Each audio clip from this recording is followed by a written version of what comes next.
The Eyes Have It by Ruskin Bond.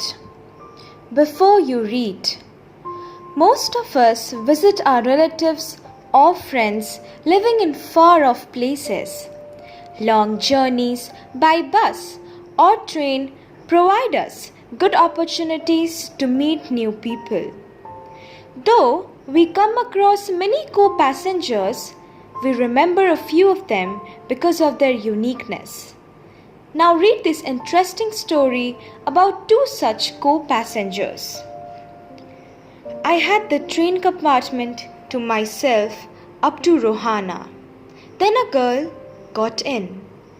The couple who saw her off was probably her parents, as they seemed very anxious about her comfort. The woman gave the girl detailed instructions as to where to keep her things, when to lean out of the window, and how to avoid speaking to strangers. The train pulled out of the station. As I was totally blind at the time, my eyes sensitive only to light and darkness, I was unable to tell what the girl looked like.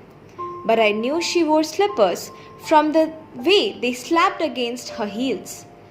I liked the sound of her voice and even the sound of her slippers. "Are you going all the way to Dehra?" I asked. I must have been sitting in a dark corner because my voice startled her. She gave a little exclamation and said, "I didn't know anyone else was here." Well, it often happens that people with good eyesight fail to see what is right in front of them. They have too much to take in, I suppose, whereas people who cannot see or see very little have to take in only the essentials, whatever registers tellingly on their remaining senses. "I didn't see you either," I said, "but I heard you come in." I wondered if I would be able to prevent her from discovering that I was blind. Provided I keep to my seat, I thought it shouldn't be too difficult. The girl said, "I'm getting off at Saharanpur. My aunt is meeting me there." "Where are you going?" she asked. "To Dehra and then to Mussoorie." "Oh, how lucky you are. I wish I was going to Mussoorie. I love the hills, especially in October." "Yes, this is the best time," I said, calling on my memories. "The hills are covered with wild dahlias. The sun is delicious, and at night you can sit in front of a log fire. Most of the tourists have gone, and the roads are quiet and almost deserted.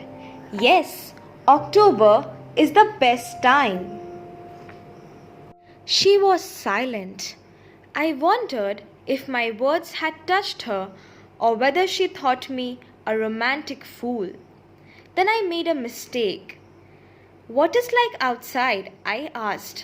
She seemed to find nothing strange in the question. Had she noticed already that I could not see? But her next question removed my doubts. "Why don't you look outside of the window?" she asked. I moved easily along the berth and felt for the window ledge. The window was open and I faced it, making a pretense of studying the landscape.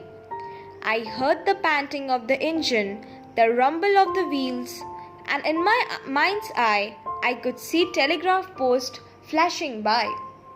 "Have you noticed," I ventured, "that the trees seem to be moving while we seem to be standing still?" "That always happens," she replied. "Do you see any animals?"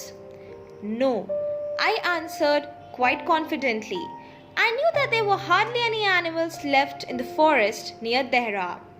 I turned from the window and faced the girl, and for a while we sat in silence. "You have an interesting face," I remarked. I was becoming quite daring, but it was a safe remark. Few girls can resist flattery. She laughed pleasantly. "It's nice to be told that I have an interesting face. I'm tired of people telling me I have a pretty face." "Oh, so you do have a pretty face," thought I. and aloud I said, "Well, an interesting face can also be pretty." "You're a gallant young man," she said. "But why are you so serious?" I thought then that I would try to laugh for her, but the thought of laughter only made me feel troubled and lonely. "We'll soon be at your station," I said. "Thank goodness it's a short journey. I can't bear to sit on a train for more than 2 or 3 hours." Yet I was prepared to sit there for almost any length of time just to listen to her voice.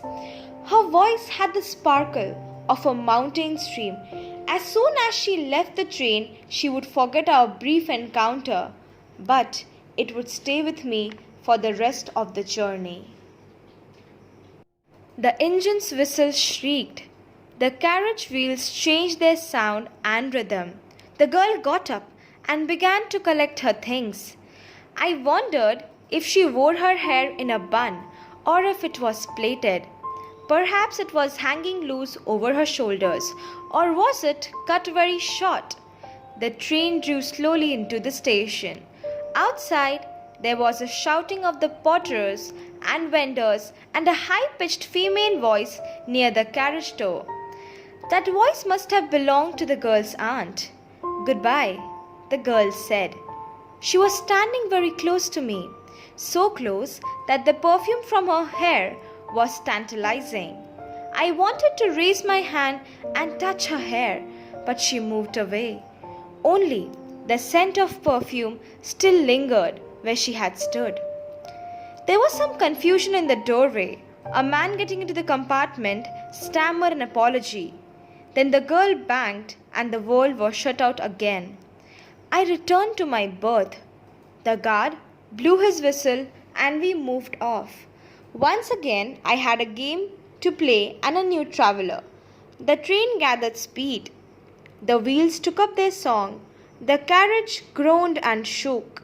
I found the window and sat in front of it, staring into the daylight that was darkness for me. So many things were happening outside the window. It could be a fascinating game guessing what went out on there. The man who had entered the compartment broke into my reverie. "You must be disappointed," he said. "I'm not nearly as attractive a traveling companion as the one who just left." "She was an interesting girl," I said. "Can you tell me, did she keep her hair long or short?" "I don't remember," he said, sounding puzzled. "It was her eyes I noticed, not her hair.